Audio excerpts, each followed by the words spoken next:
Friends, this is the third video of daily discussion of previous year question of law optional.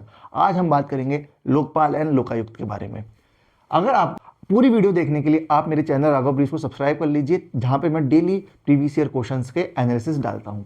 अब हम बात, तो question आपसे ये पूछा जा रहा है कि किस तरह से लोकपाल और लोकायुक्त एक्ट जो है वो कॉम्बैट ऑफ अगेंस्ट करप्शन के अंदर हेल्पफुल है, साथ ही साथ किस तरीके से इंश्योर करता है कि अकाउंटेबिलिटी पब्लिक एडमिनिस्ट्रेशन के अंदर, और साथ ही साथ हमसे ये पूछा गया कि क्या क्या पावर और फंक्शंस है लोकपाल एंड लोकायुक्त के पास में, और किस तरीके से जो लोकपाल और लोकायुक्त है वो बेटर है कंपैरेटिवली अदर इंस्टीट्यूशंस। तो power and function of Lokpal, तो फर्स्ट है investigative power. The Lokpal has the power to initiate inquiries and investigation into corruption complaint against public servant including minister, member of parliament and government officials. Lokpal के पास investigation power है, जहां पे वो high profile minister से लेकिन low profile public servant हर एक के ऊपर अपनी इन्वेस्टिगेशन पावर जो है उसको एक्सरसाइज कर सकता है। सेकंड है प्रोसिक्यूशन पावर। अगर इन्वेस्टिगेशन के अंदर जो चार्ज है वो साबित हो जाता है तो लोकपाल के पास प्रोसिक्यूशन पावर भी है, जहां पे लोकपाल चाहे तो स्पेशल कोर्ट के अंदर प्रोसिक्यूट कर सकता है उस पब्लिक सर्वेंट को या फिर मेंबर ऑफ पार्लियामेंट को। थर्ड है asset declaration.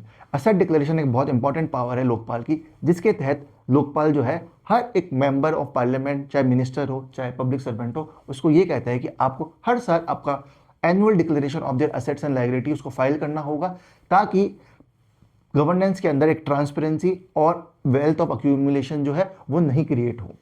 Fourth, vigil bureau protection उन इंडिविजुअल्स के लिए है जो सिस्टम के अंदर व्याप्त करप्शन को एक्सपोज करते हैं, क्योंकि उनको प्रोटेक्शन कर दिलाने की बहुत ज़्यादा ज़रूरत है, क्योंकि कहीं ना कहीं वो उन लोगों के आंखों के सामने आ जाते हैं जिन लोगों का उन्होंने करप्शन को एक्सपोज किया है।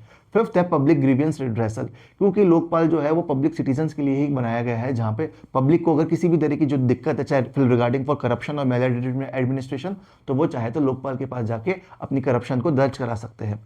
सिक्स्थ है एडवाइजरी फंक्शंस। लोकपाल गवर्नमेंट को एडवाइस कर सकता है डिफरेंट सब्जेक्ट्स पे, ट्रांसपेरेंसी पे, accountability and integrity in public administration. अब हम बात करते हैं power and function of Lokayukta. तो लोकपाल जिस तरीके से सेंट्रल गवर्नमेंट में वर्क करता है, उसी तरीके से जो लोकायुक्त है वो स्टेट लेवल पे वर्क करता है, जहाँ पे पावर एंड फंक्शंस जो है वो सेम है as like Lokpal. Lokayukta investigate complaints of corruption against public officials in the state government and recommend action including prosecution. करेंगे इंडिपेंडेंस एंड ऑटोनॉमी की, कि लोकपाल जो है वो एक इंडिपेंडेंट बॉडी है, जिस इंडिपेंडेंस की वजह से वो अपना डिसीजन जो है वो ऑटोनॉमसली लेता है, और साथ ही साथ क्योंकि वो इंडिपेंडेंट है तो कोई भी एक्सटर्नल डिपार्टमेंट का उसके ऊपर इन्फ्लुएंस नहीं है।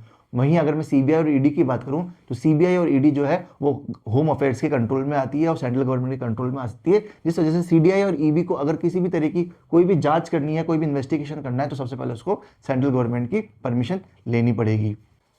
सेकंड है जुरिडिक्शन। लोकपाल के जुरिडिक्शन की बात करें तो लोकपाल के जुरिडिक्शन के अंदर हाई प्रोफाइल पब्लिक ऑफिशियल से लेके लो प्रोफाइल पब्लिक सर्वेंट सभी लोग कवर होते हैं। वहीं अगर मैं सीबीआई और ईडीआई की बात करूं तो उनके पास ब्रॉडर जुरिडिक्शन तो है, लेकिन उनको हर एक इन्वेस्टिगेशन को स्टार्ट करने से पहले सेंट्रल गवर्नमेंट या फिर सुप्रीम कोर्ट की परमिशन की जरूरत पड़ती है। वहीं अगर है power and functions, Lokpal has extensive investigative and prosecutorial power, including the power to initiate inquiries, conduct investigation, and prosecute the accused.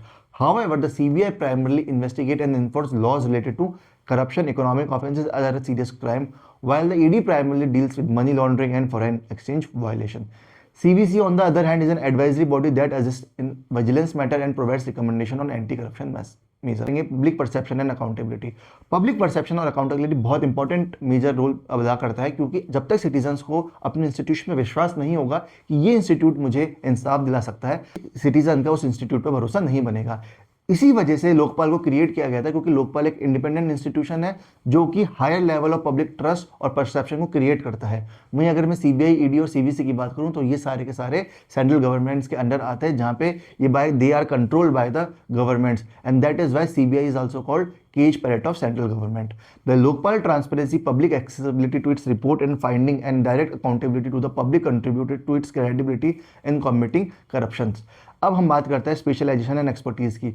Lokpal के अंदर नंबर ऑफ मेंबर्स जो है डाइवर्स एरिया से आते हैं, जिसके अंदर जजेस होते हैं, एमिनेंट जूरिस्ट होते हैं, expert in anti corruption matters.